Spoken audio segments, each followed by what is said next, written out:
long ago, international credit rating agency Fitch downgraded Ghana from B+ to B owing to its huge wage bill. Now, Fitch has come out again to rate Ghana negative on its debt outlook. What does this mean for an economy such as ours, which has been described as very weak? We are here at the University of Ghana to speak to a senior economic lecturer at the Economics Department, Dr. Osei Esibe. You're very welcome to Business Live, sir. Thank you. Well, we'll start straight away with the implication of, such a rating. It's not been long since we had to be downgraded, and now our debt outlook looks negative. What does it mean for our economy? Well, I think it means a lot to the economy because if you look at many investors and many producers would be lenders and others actually look at the Fitch and other credit rating agencies' ratings of a country because it determines the country's ability to repay debts and also the risk profile of that country, the systemic risk that the country has. And so if the Fitch agency like Fitch comes out to say that it's downgrading you, then what that means is that your risk profile, or what we call the risk premium, has to go up. It means that for every dollar that the country borrows, it has to pay a higher interest rate to compensate lenders for holding bonds or any debt instrument from Ghana. And that could spell out doom for this country, particularly looking at our precarious financial situation at the moment. The country or the government is in a very difficult policy situation. It's almost like a two-edged sword because one, the country is looking to cut in its budget deficits, and how can it do that? It can do that through two main ways: by generating more revenue, and two, by cutting down on its expenditures. Now, the revenue generation is not coming, it's underperforming as of now as we're talking. And government expenditure also keeps going up. Looking at some of the commitments, some of the new announcements that government came out, particularly with the building of schools and other things. And so with that, even that one aside, if your inflation level is going up and the cedi is depreciating more, you have an obligation of repaying your debts. So when your cedi is depreciating, that is your local currency depreciating, it means that your debt servicing obligation is increasing because many of these monies have to be paid in foreign currency. So the country has to be paying more in servicing its debts. And at the same time, it is also going to record higher deficit, which means that it has to borrow at a higher interest rate. So it's almost going to be like a vicious cycle of deficits, as we have now. And it's not going well for the country. If they go or they live by their word of downgrading this country further down, I think it doesn't look good. As far as the macroeconomic fundamentals are concerned. Yeah. Now, what should we be doing as a country? I mean, if our fundamentals are weak and we have, these challenges, do we go on to borrow externally as we are doing? Government has an obligation. We still have huge infrastructure gaps, deficits. The government has made promise to the people of Ghana of, providing certain key societal needs and other things, and therefore it cannot also renege on its promise. Now the challenge has been to what extent can the government continue to spend and still be consolidating the fiscal position. What the government can do as of now is to try to increase revenue, but the revenue is not coming because of the downside risk that we're getting from the real sector, that is the energy problem that we have, because all that will mean that producers and manufacturers will not be able to produce, and once they are not able to produce, they wouldn't be able to pay enough taxes for government to get its revenue. And also, the government still has some commitment to, spend, which means that it still has to go and borrow. But the challenge is, once you have been downgraded and your risk premium is increased, you have to borrow at a higher interest. And so you have to be mindful what you are going to use the money for. That is the most important thing. Because as for the borrowing, the position that the country found itself now, we need to be able to meet our debt obligations. And the debt obligations will mean that once it matures, if you don't have enough domestic revenue, then you have to borrow to repay it. Otherwise, the country will be declared, HIPIC, or which, now we cannot go back to HIPIC because of our situation. And that can really lead to even a more rapid depreciation of the cedi and also capital flight, because people then begin to lose confidence in the domestic currency and the domestic economy.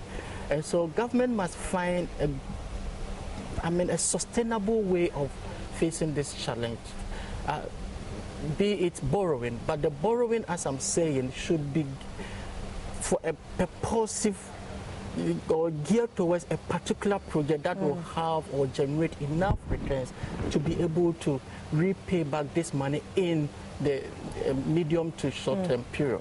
But having Fitch, rates as negative on our debt outlook, won't the external money markets be shunning Ghana's access? Exactly, because now the risk, the systemic risk is high. And therefore, the only way that the country can continue to borrow is to offer higher lending interest rates. Because as for the institutional borrower, once you compensate it for the risk, what we call the risk premium, it will come. But then it also increases the country's burden, because this money you have to repay it in some day. And so once you are offering too high interest rates, it will mean that your budget deficit will be increasing more. So one, you'll be accumulating debt, and then two, your budget deficit will also be increasing, and that will mean that your macroeconomic fundamentals weaken even more with this situation. So the borrowing, it depends on the government's own discretion. If the government thinks that it can still continue to borrow at this high interest rate, which I don't advise the government to continue to do, because it increases the debt burden, the debt overhang for the country. The government can begin to do what we call expenditure switching.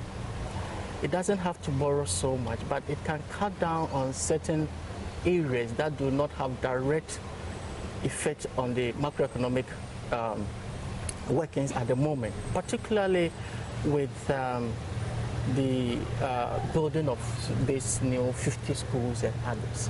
I think it's a policy that can wait, because if you look at our current macroeconomic environment and the deficit that we are having, I think it's going to be overburden the government to still commit itself to delivering on this promise. Because the environment does not suit it. Already the country is in arrears. Many of the statutory payments have not been made. The revenues are not coming. The growth momentum is being challenged because of the energy disruptions that we are having. So we are likely not to even meet our growth targets. Inflation is going up. Debt stock is increasing. And so if you are adding more, in terms of physical, then you are not actually addressing the problem. So these things can wait, so that it can wait until when we have a stability and we are able to generate more revenue, then the government can go in to deliver on some of these promises. Fitch predicted that we cannot meet the target of 8.5 this year that we are giving ourselves. You agree? Yeah, I think I agree with them.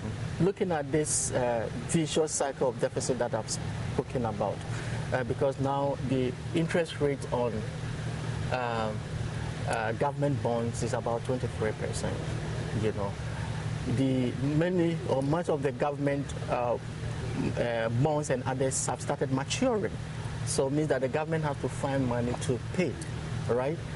The revenues are not coming.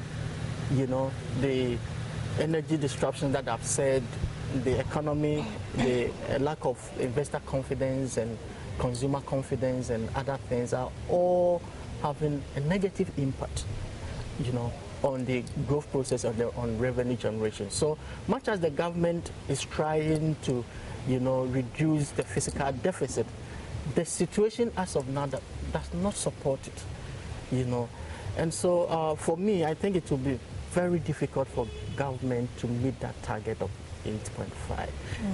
Now, finally, going through these challenges, how do we pose confidence in investors? Because now we need them to invest in our economy to ensure that it's booming. Well, it depends on the attitude of the government. I think the government has to now come out clearly to make it better to the general public about the difficulties that this economy is facing. The government has to be seen as actually implementing or consolidating the fiscal position of the country. For example, as for the wage bill, it's huge.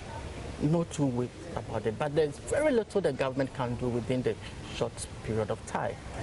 And so what I think the government can do is, like I've mentioned earlier, the expenditure switch, not necessarily taking up new contracts and new obligations. It has to stick to the already committed projects, and make sure that it drives it.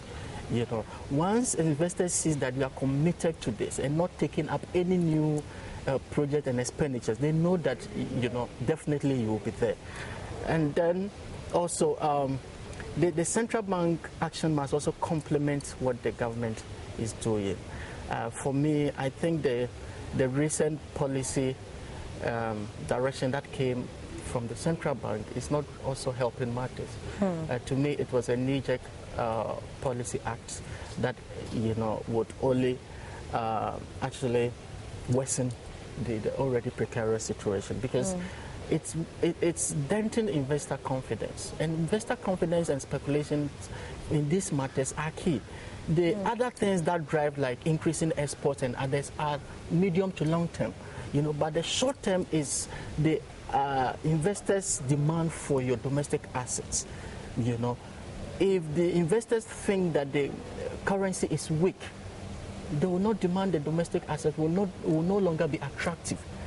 They will begin to look elsewhere. And if you look at what is happening, what we call the quantitative easing that is happening in America, where interest rates have started rising, Americans' assets, that is interest yielding assets, are beginning to be more attractive to that of the country. And if you add that to the already precarious economic environment that we have, then it means that investors will not be bringing their money. They will rather be sending it into a more safer environment. The way things are going, government must begin to think about going back to IMF. Yes, because you cannot have about 60% of your GDP in budget, or the budget or the deficit, the debt stock is about almost 60%. What that means is that it is increasing your debt payment obligation, so that it will come to a point where you will be, or you may not be able to service this debt, and which will have a serious implication on the economy if we begin to default on our payment obligations. That will be worse. So, well, we can eat the humble pie and go back to IMF for it to begin to rescue us, give us money to settle some of this mature debt, which will then also means that they will have to present to us their own programs and it comes with its own implications. The conditions and others. But as of now, I think we have very little choice if we really want to bring stability. And if that is also done, it will also engender some kind of confidence in the investor community to come. Okay, thank you very much, Doc, for speaking to us.